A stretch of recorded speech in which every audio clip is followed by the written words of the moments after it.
Welcome to Catalytic Leadership, the podcast designed to help leaders intentionally grow and thrive. Here is your host, author, and leadership and executive coach, Dr. William Attaway. Hey, it's William, and welcome to today's episode of the Catalytic Leadership Podcast. Each week, we tackle a topic related to the field of leadership. My goal is to ensure that you have actionable steps you can take from each episode to grow in your own leadership. Growth doesn't just happen. My goal is to help you become intentional about it. Each week, we spotlight leaders from a variety of fields, organizations, and locations. And my goal is for you to see that leaders can be catalytic no matter where they are or what they lead. I draw inspiration from the stories and journeys of these leaders, and I hear from many of you that you do too. Let's jump into today's interview. Called the Zen Master to Digital Marketers by Forbes, Bryan Kramer is a renowned business strategist, global keynote speaker, executive trainer and coach, two-time best-selling author, and Forbes contributor. He is the CEO of H2H Companies, an executive coaching company, and co-owner of Pure Matter, a Silicon Valley marketing agency founded in 2001, which has earned a spot as one of the fastest growing companies by the Silicon Valley Business Journal. And I'm so excited to have him on the show today. Bryan, thank you for being here. Thank you so much for having me and for the nice introduction. I really appreciate it. Yeah, Bryan, I would love for you to share some of your story with our listeners, particularly around your journey and your development as a leader. How did you get started? Oh, how did I get started? So a lot of my, a lot of it came from, even just as far back as high school. I think in college, I was always a joiner of different activities. Trying to run for offices or joining clubs and getting involved. I always loved just being a part of. I love connection. Connecting with another human is part of my DNA. And it's also part of what my parents always encouraged me to go do. And so I kind of learned it from an early age. I think that one of the things that I did, which was really not, I wasn't really cognizant of it, but it ended up working out to my favor, which was just learning the ropes from all positions and in a lot of different marketing agencies at first, right out of college, and just, taking a back seat and being kind of leader behind, if you will, and learning from others, being mentored, growing from what other people had to offer, and that helped a lot. So by the time I was ready to run my own P&L, I had been there and done that in other flavors, and that just kind of like warmed me up. My biggest failure turned into my biggest success, which was an F on a jazz test in college. And my professor I pulled him aside and I said, "I'm not an F student, nowhere near it. What happened?"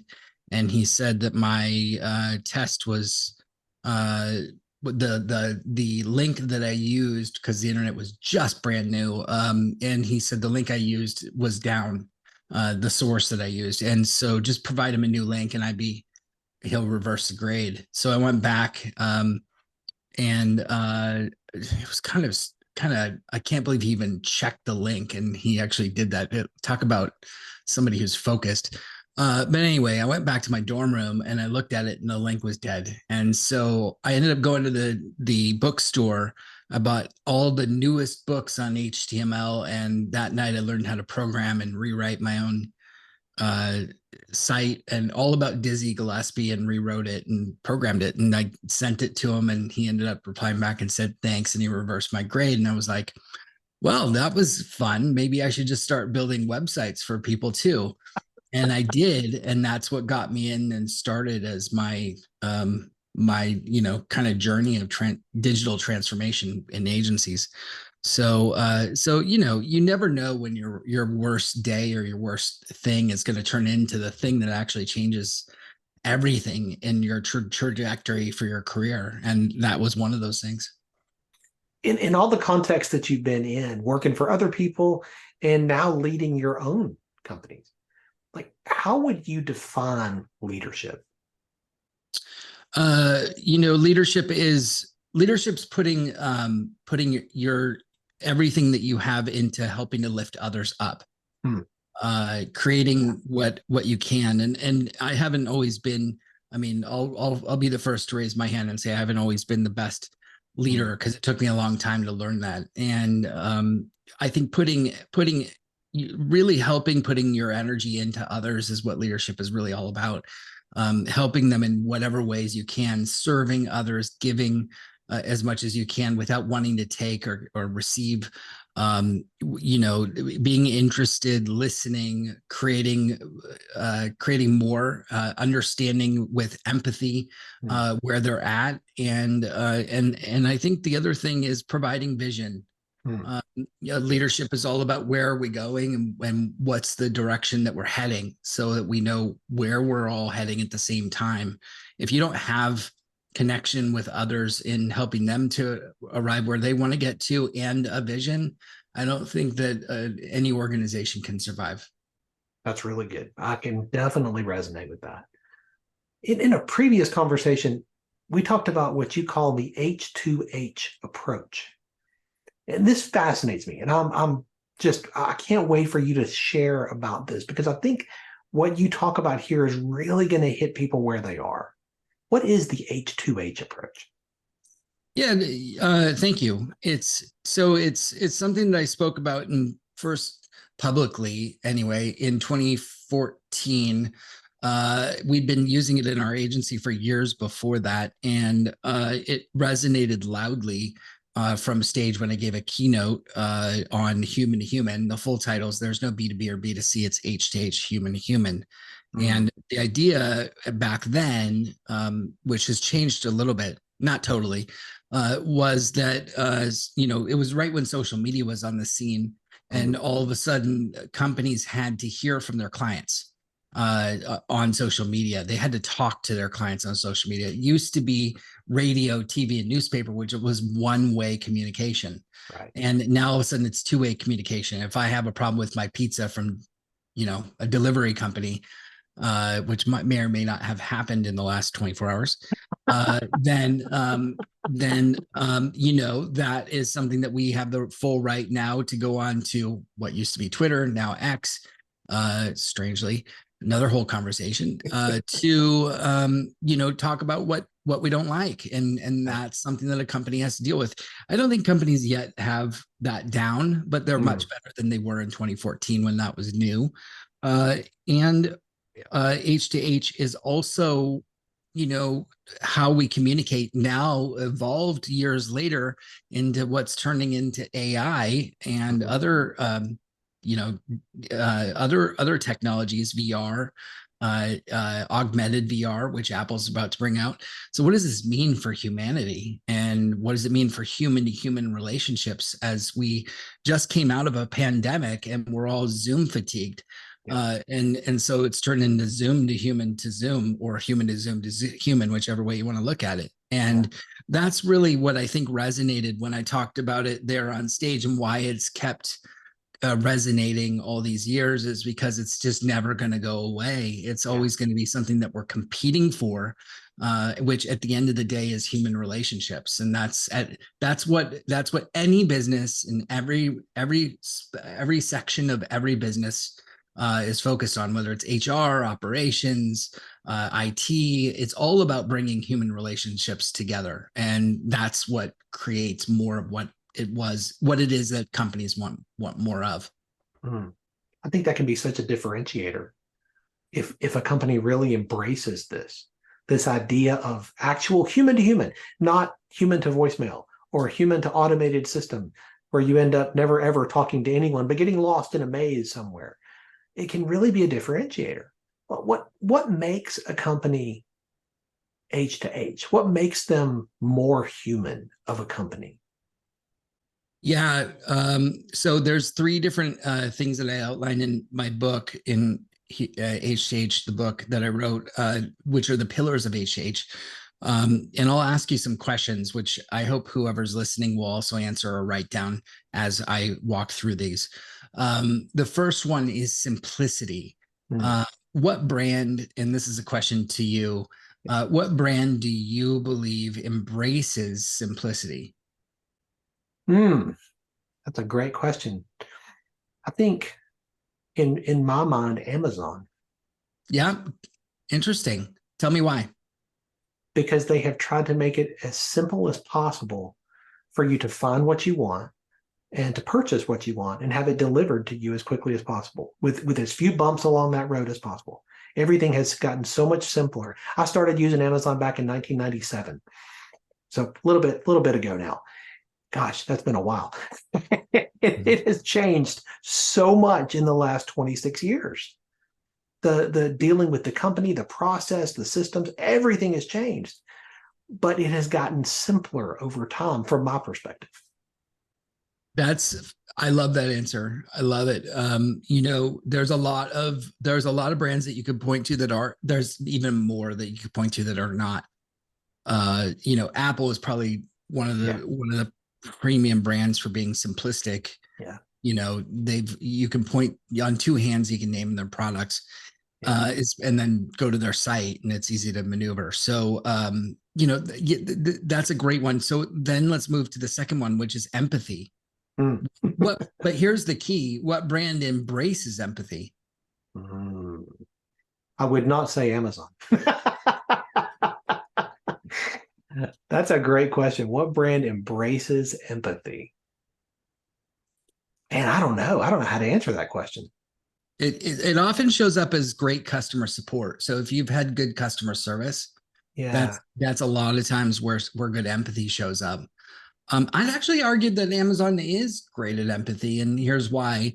You can return any product, every product. That's true. And they don't really give you a hard time. And most of the time, they make it easy. Drop it off at the UPS store and we'll take care of the rest. And if you do that with any other store, it's a little harder than that. So any company you've had a good experience with and consistently, that's who embraces empathy. And then the next one is the third and final one is imperfection. And I think this is the hardest one of them all because every company's trying to be perfect. But when you embrace imperfection, we tend to love them or root for them. And it makes them more human. Or if they screw up and they acknowledge it in a human way, we also acknowledge them a little bit more. So can anything come to mind on a brand that embraces imperfection? In my interactions with Amazon's customer service, and I mean, obviously you can look behind me. I like books, so I buy a few books here and there. This is why Amazon is just my go-to for this. And in the cases where I have had an issue with service, something not arriving, something not being delivered as it was promised, or something like that, I can't remember a time when Amazon didn't own it and take care of it. They didn't pretend that it should. Well, it's got to be your fault. It's not ours. We're perfect. They owned it and they addressed it, and I always appreciated that. Oh, that's awesome. Oh, that's great. So you've obviously met Amazon to you is a very human company. And you could argue that it is, and it means something different to each person. So there's no correct answer. Another good one might be Dove. They celebrate the imperfection of skin in everything that they do. There's so many out there. I mean, when you look at nonprofits like, depending Red Cross and celebrating the imperfection, or, you name it. I mean, there's so many different ways. Now, the hard part is when you have a company that has all three, and when you get that, that's when you have your most human company, your most human brand. If we were to take a person and we were to say, why do you love them so much, or why do you get along with them?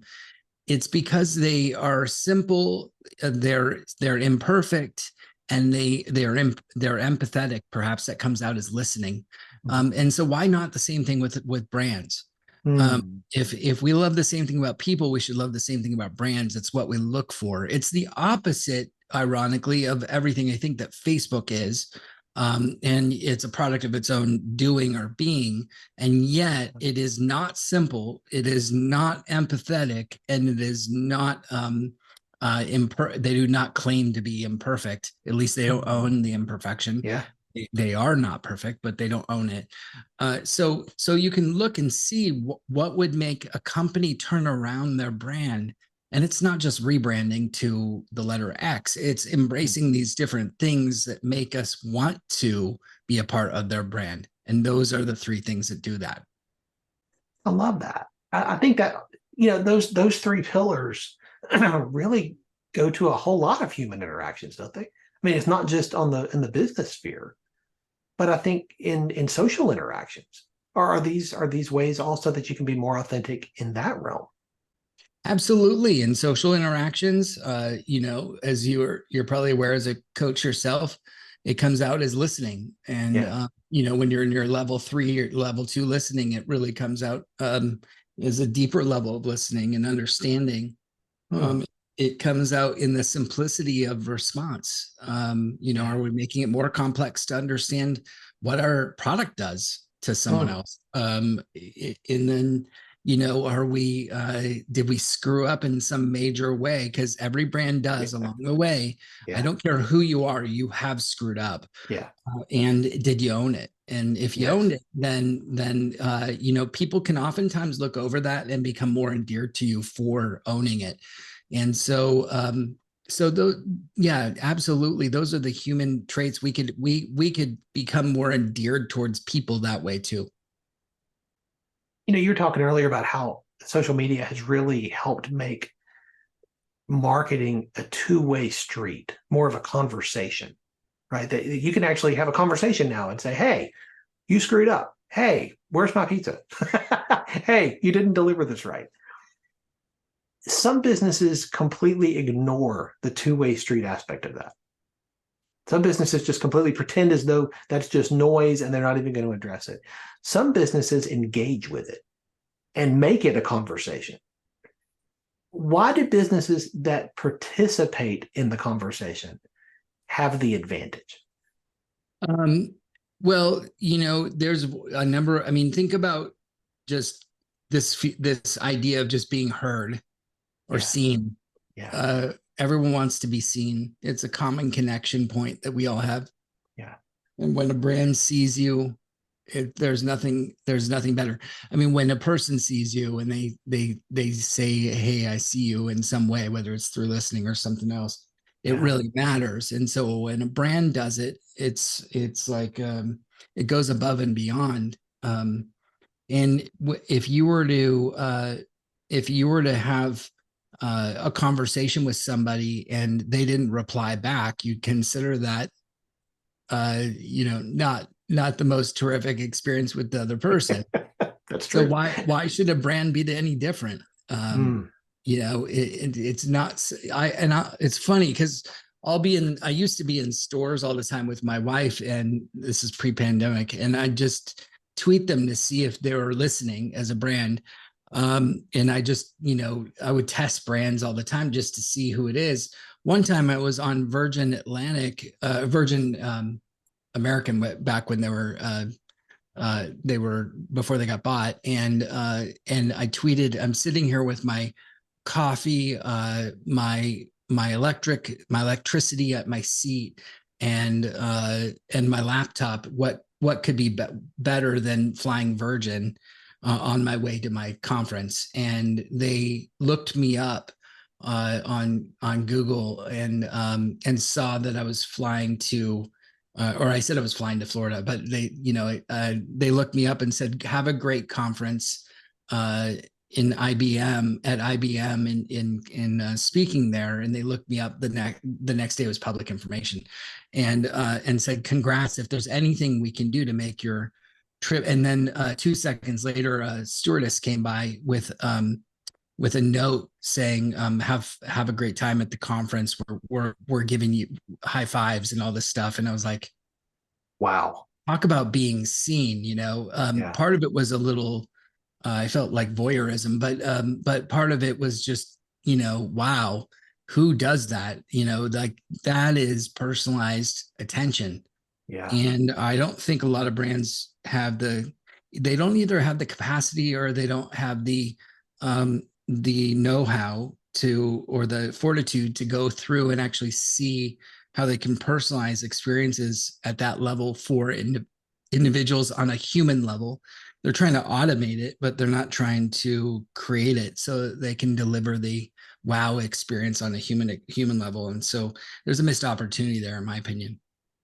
I absolutely love that story because I think that is such an illustration of building that human touch and not getting so big that you lose sight of the fact that you really do business with people that you know, like, and trust. I mean, that's really what it boils down to. If you don't know, like, or trust someone, you're far less likely to want to do business with them. You felt known, you felt liked, which increases your trust. Talk about trust for a second. How does trust fit into this whole thing? Oh my gosh. So now you're entering into the thing that creates trust, which is the formula of when you combine simplicity, empathy, and imperfection. And when you have all three, that's what creates trust. So what those things, when they are in alignment, think about one of your friends who you might have had for longer than others, and what you love about them. You love most of the time we have long-term friends because they know us, and they love us no matter what. That's empathy. That's empathy. We love them despite their imperfections, and they love us despite our imperfections, and that is celebrating and embracing imperfection. And then when we sit and we listen to each other and we hear what each other has to say, in the best sense possible, or we explain to each other what we're each going through, there's some simplicity in that. And so that's what peels the onion, is those same three things. And trust is one of those things, like, that is not built short term. It's built long term. There is no silver bullet for short term trust. You don't become a raving fan overnight. You become a raving fan over time. And to be a relentless trust, you have to create something that consistently proves that you are going to deliver on whatever it is that you say that you're going to deliver. So just a one-off is a wow moment, but a consistency in what you deliver every time is trust forever. That's raving fan status. And I think that's something every company should aim for. And I love the model that you've laid out there to build trust over time. You're right. It's not a microwave thing. There's no microwave to trust. It takes time. The thing I'll also add is that you can lose it faster than you got it. Oh, so true. Oh my goodness. Yeah. Yeah. You can lose it not just overnight. You can lose it in a minute, in a second. You can lose everything you built. And you have a micro moment of time to save it. There is a window of time before you lose it where you can come back and save it. And there's also a micro moment where you lose it. And that takes, they always say it takes a big person to apologize. It takes a big company to apologize. And sometimes the saving grace of any piece of trust is turning around and apologizing for what happened. And the same thing with humans. When you apologize, and even to this day, like, I took 6 months of my life and tried it. I went back, and not for any reason other than just to do something in my life that I really needed to do a long time ago. And I went back and I thought about every person I had ever broken trust with, in a micro way or in a macro way, in any way possible. And I apologized. I apologized to every single person I could think of, or I could reach out to, or I could, had contact with. And for me, it turns out that there's no timeline on being able to do that. You can do that. Everybody can do that starting today. Now, are they going to accept it? That's not up to you. That's up to them. That is something that you just don't have control over. But can you clean up your side of the street? Absolutely. And that's a starting point to regaining trust back. And so, whether we're talking about on a personal or a corporate level, a brand level, it works the same way. Apologies and true empathy of understanding when it's coming from the right place makes a huge difference in sustaining trust.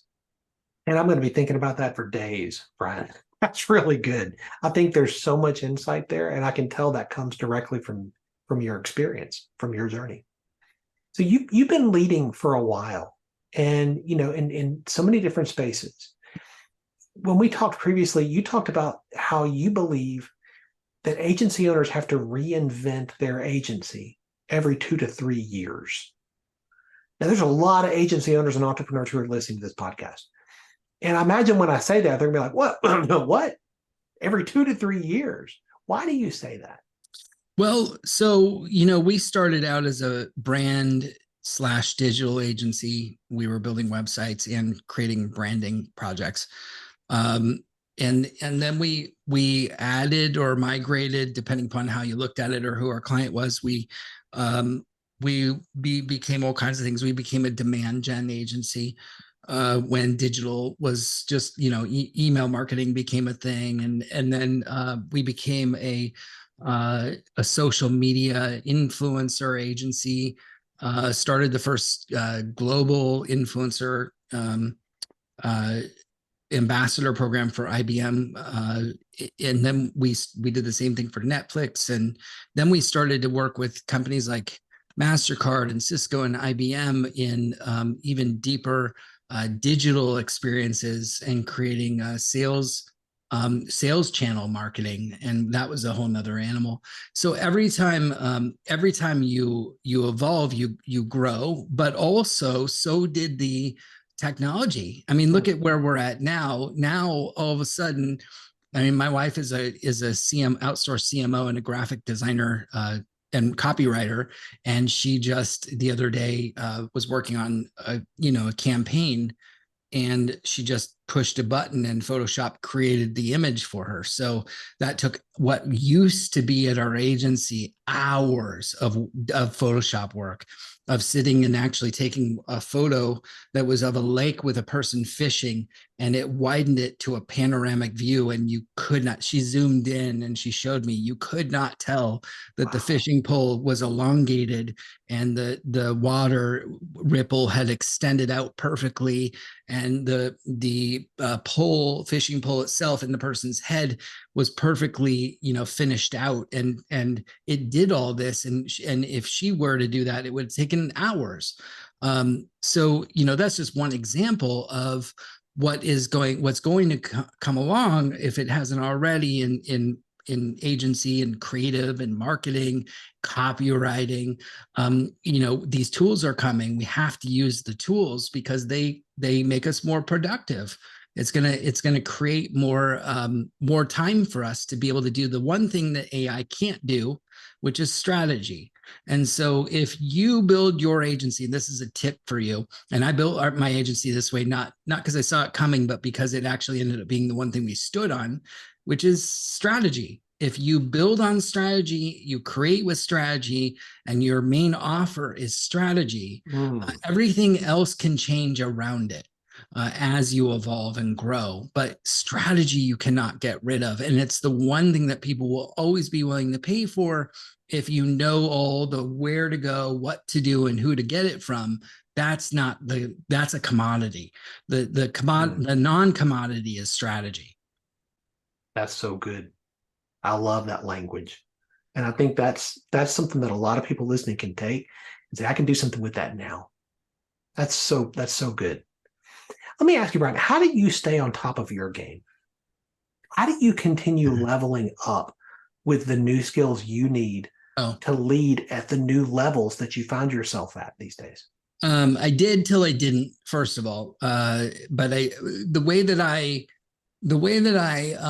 stayed up was, I love tinkering. I just love tinkering. Like I am a tinkerer at heart. I'll do it not paid. I'll do it just because I love it. And I have a real issue. I wish that they had a software anonymous or something, because I really have a bad issue of signing up and subscribing for stuff. My wife will tell you we pay for so much stuff, and it's because I love seeing how this connects to this, and how does it create this, and how do we humanize it. Yeah. So it's always with the intent of how do we humanize engagement, or humanize whatever it is that I'm looking at trying to do. So I really just love tinkering. That's my number one, like always been, always will be my number one, like sandbox or playground. Yeah. And then I really love speaking, and I learn more from speaking than I do from actually giving in the speech. Because I when I get to a conference anywhere in the world, I'm surrounded by people smarter than me that are have been doing all kinds of things and I get to talk to them. And I get to engage with them, and I get to go, here's what I'm doing. And they go, well, here's what I'm doing. And we all of a sudden, I go, well, I haven't tried that. I want to try that too. And that doesn't happen at home behind my computer. That happens when I'm out at a conference and I'm talking to people. So it's not in the moment that I'm speaking on stage. It's in the moment before and after, when I'm actually talking with people. I learn from them what's going on, and not in a networking way, not like in a, hey, what's the weather like, how much is the house prices in your, I'm talking about like real good quality conversations. When we get together, we go, what's working for you and what's working for you, and we actually share about those kinds of things. That just drives me. I love that kind of stuff. Love that. I think that is something that every leader can learn from. I think what you're exhibiting there is curiosity. And that is a tool in the tool bag that too many leaders don't realize they need to be leaning into. They need to be grabbing and using every single day. When you approach every conversation with curiosity, with questions, like what you're describing, you're posturing yourself as a learner. You're exhibiting a teachable spirit. And when you do that, it's astounding what you can learn. I love that, man. That's so good. I would encourage everybody listening to make sure that you make a commitment every day as you get started. I'm going to be the most teachable person in every conversation that I'm in today. I'm going to be the most curious person in every conversation I'm in today. One of the things I love, Bryan, about this show is that I get to have conversations with people like you, and I get to ask questions, and I get to learn, and I get to listen. And that has made me a better leader. That has helped me to help other people. But it starts with the right questions. It starts with being curious. I love that you approach it that way. I love, even when you're going somewhere to speak, to share your insights, your wisdom, you understand intuitively. Curiosity is key. So, yeah. What are some of the challenges that you've faced as an entrepreneur? Okay, so burnout is one of them. And I faced it in a massive way. So I was on, when I was speaking, I was on the road for like 200 days a year and running the agency from the road, and life from the outside was looking good from the outside in. But from the inside out, I was a total mess. I had put on a massive weight. I was morbidly obese. I had just gotten type 2 diabetes, and I was running myself to the ground. And I remember one day I was home, and my 11-year-old son sat me down, and he like literally sat me down, actually took me by the hand and said, "Dad, we need to talk." And I was like, "Oh, okay." And he said, "Dad, you're overweight," although he said it in not as nice a way. But he was direct 11-year-old. So I take that with a grain of salt. He said, you have diabetes, you're never home, you're never at my sister and my plays or sports, and I don't think you're going to get to meet your grandchildren because you're going to die before you get to meet them because you're not healthy. And he was right. It hit me in the chest or in the heart and between the eyes at the same time. And I unfortunately the next day I was out speaking again, flew out again. I was in tears on the plane, flew back. And I remember then saying to my wife, we own the agency together. I said, I can't do this anymore. Not us. We're fine, but I can't continue at this rate. And so we took 6 months and exited everything. So I exited the agency. I exited speaking for 1 year. And I spoke just very few times. And then I took a year. I took that year off, and I lost 85 pounds. I lost diabetes. I dropped my kids off at school, picked them up every day. I never missed a day again, or at least for my turn to pick them up or drop them off. And I got my life back. And then I ended up. My wife ended up becoming the global head of marketing, the CMO for Coaches Training Institute, and I went through the program because it was there, and I found my people, and I'm like, oh my God, coaching, this is what I want to do the rest of my life. These people are my people. You are my people.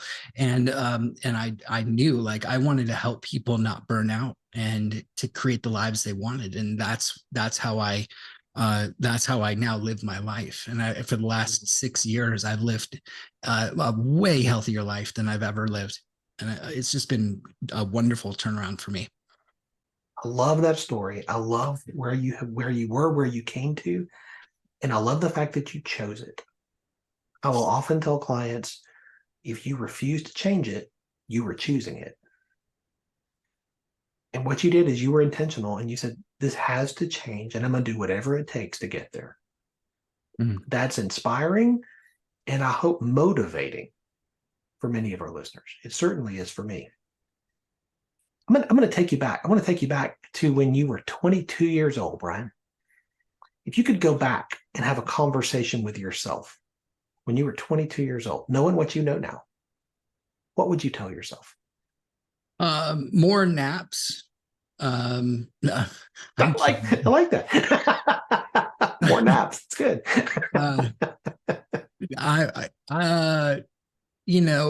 I think the biggest thing is just is for me is just be present.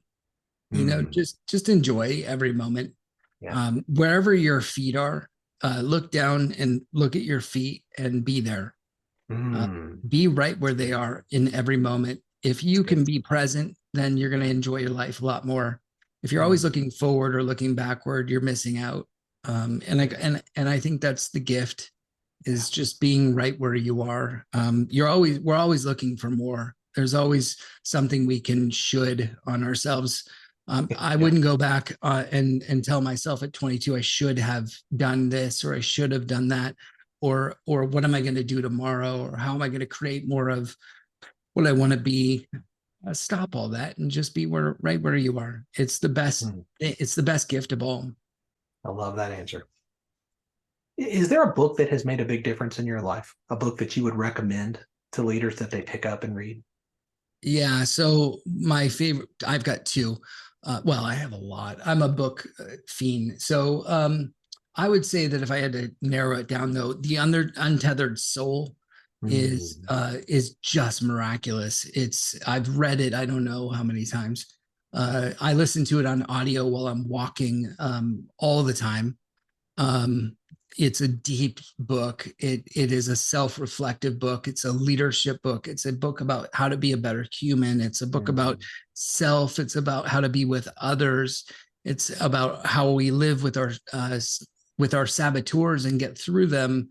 It's the thing that I think, somebody was just channeling when they wrote that book. It just is an amazing, amazing book. I can't recommend it highly enough. So that would be the top book. And I think as a second follow-up to that is the Orbiting the Giant Hairball. And that book was written by the CMO of Hallmark, the Chief Creative Officer of Hallmark.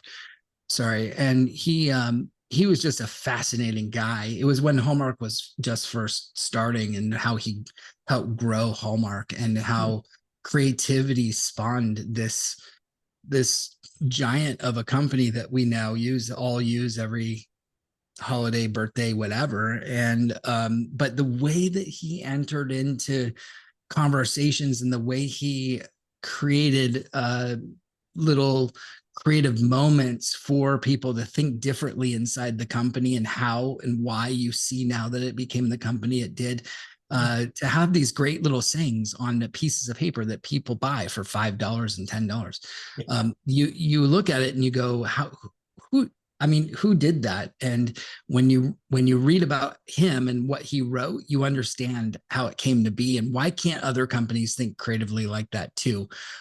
So that book is just, it's eccentric as all get out, but it's really neat. It's a cool book. I read a lot, and I have never heard of nor read either of those, and now I have to check them out. Thank you for that. You got it. As we tie a bow in the conversation today, people will typically walk away from a podcast episode with one big idea. If you could tell them, I want you to walk away with this is the main thing, what is that main thing? Yeah. If you take anything away from anything that we just talked about, it's this. It's being human has now become your competitive advantage. You could do everything that everyone's telling you to do. Go get that email system, go get that platform, go hire more people to create that funnel. It's none of that. Right now, if you want to stand out, when was the last time that you got a real written thank you card in the mailbox? When was the last time that somebody actually called you and just said, hey, from a company, wanted to know what you thought of the product? Not very often on any of those things. So being human really is your competitive advantage. If you leave with anything, please just do one a day. Just be human once a day in some way to another individual, and you're going to see massive changes in your company or in your life. I know people are going to want to stay connected with you, Bryan, and continue to learn from you. What is the best way for them to do that and take a next step with you? Thanks, man. Easy. If you go to bryankramer.com, Bryan with a Y, Kramer with a K, .com, you can go there. All my stuff's there, or you can email me, Bryan with Y at bryankramer.com. So, and I'm at Bryan Kramer across all the social platforms. So wherever you hit me up, who would I be as the human guy if I didn't reply, right? So wherever you hit me up, I will reply. Bryan, thank you for such a great conversation, and for being so generous with the insight and the wisdom that you've learned so far in your journey. Thank you for the awesome human questions. I love it, man. Thanks so much. Thanks for joining me for this episode today. As we wrap up, I'd love for you to do two things. First, subscribe to this podcast so you don't miss an episode. And if you find value here, I'd love it if you would rate it and review it. That really does make a difference in helping other people to discover this podcast. Second, if you don't have a copy of my newest book, Catalytic Leadership, I'd love to put a copy in your hands. If you go to catalyticleadershipbook.com, you can get a copy for free. Just pay the shipping so I can get it to you, and we'll get one right out. My goal is to put this into the hands of as many leaders as possible. This book captures principles that I've learned in 20 plus years of coaching leaders in the entrepreneurial space, in business, government, nonprofits, education, and the local church. You can also connect with me on LinkedIn to keep up with what I'm currently learning and thinking about. And if you're ready to take a next step with a coach to help you intentionally grow and thrive as a leader, I'd be honored to help you. Just go to catalyticleadership.net to book a call with me. Stay tuned for our next episode next week. Until then, as always, leaders, choose to be catalytic.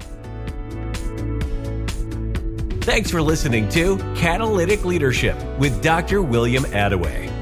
Be sure to subscribe wherever you listen to podcasts so you don't miss the next episode. Want more? Go to catalyticleadership.net.